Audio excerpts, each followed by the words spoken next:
இஸ்ரவேல் மக்கள் மீண்டும் பாவம் பண்ண ஆரம்பிச்சாங்க. அதனாலே கடவுள் அவர்களை பெலிஸ்தியார்கிட்ட ஒப்படைத்தார். அவர்கள் இஸ்ரவேல் மக்களை 9 வருடம் ஒடுக்கினாங்க. ஒரு நாள் மானோவா என்ற மனிதனுக்கும் அவன் மனைவிக்கும் ஒரு தேவதூதன் வந்தார். அவர் சொன்னார், உங்கக்காக ஒரு சிறப்பான பையன் பிறக்கப் போறான். அவனுக்கு நாசிரேயன் என்னும் வாக்கு இருக்கும். அவன் தலைமயிர் ஒருபோதும் கத்தரிக்கக்கூடாது.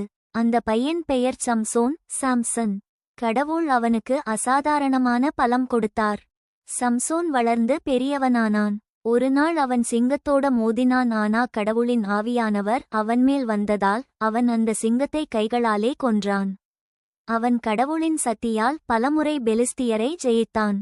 ஆனா அவன் ஒரு பெண் மீது காதல் பட்டான், தெலாய்லா. பெலிஸ்தியார் அவளை ஏமாற்றி சம்சோனின் ரகசியத்தை கண்டுபிடிக்கச் சொன்னாங்க.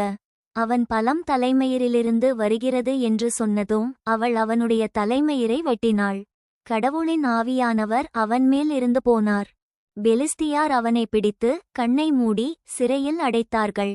ஆனா ஒரு நாள் சம்சோன் கடவுளை நோக்கி பிரார்த்தித்தான், ஆண்டவரே, ஒருமுறை இன்னும் எனக்கு பலம் கொடுங்க. அவன் 2 தூண்களை தள்ளி பெலிஸ்தியார் கோயிலை இடித்தான்.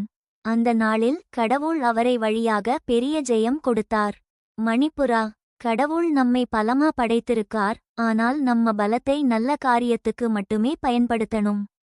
நாம கடவுளிடம் நம்பிக்கையாயிருந்தா அவர் நம்மோட இருப்பார்.